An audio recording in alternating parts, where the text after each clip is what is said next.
நம்ம வாழ்க்கையில் தினமும் வர்ற இந்த பிரச்சனைகள் பத்தி யாராவது பார்லிமெண்ட்ல கேள்வி கேட்டிருக்காங்கன்னு உங்களுக்கு தெரியுமா? ஆம், ராகவ் சட்டா இந்த கேள்விகளை ராஜ்யசபால கேட்டார். முதல் கேள்வி, ரீசார்ஜ் இல்லையென்றால் இன்கமிங் கால் கூட வராதது ஏன்?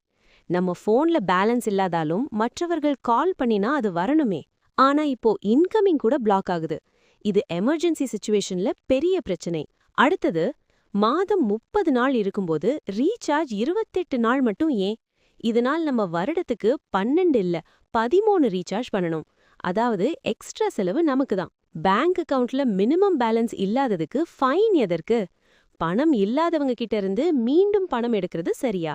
இது மிடில் கிளாஸுக்கு பெரிய சுமை. ரோட் கட்டணத்தை எவ்ளோ நாள் வசூலிப்பீர்கள்? ஒரே ரோடுக்கு பல வருடங்களாக டோல் கட்டுறோம்.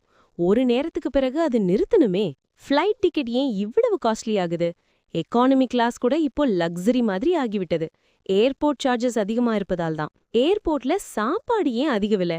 ஒரு டீ கூட 100 ரூபாய்க்கு மேல். சாதாரண மக்கள் எப்படி அஃபோர்ட் பண்ணுவாங்க? ஸ்விக்கி, ஜொமேட்டோ டெலிவரி ஒர்க்கர்ஸ்க்கு பாதுகாப்பு ஏன் இல்ல?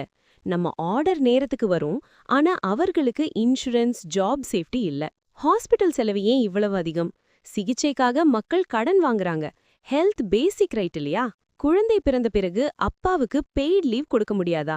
ஃபேமிலி கேர் இருவரும் ஷேர் பண்ணணுமே, ஆனா அப்பாவுக்கு லீவ் கிடைக்கலை. கடைசியாக, எதற்கெல்லாம் ஹிடன் சார்ஜஸ் எடுக்கிறார்கள்?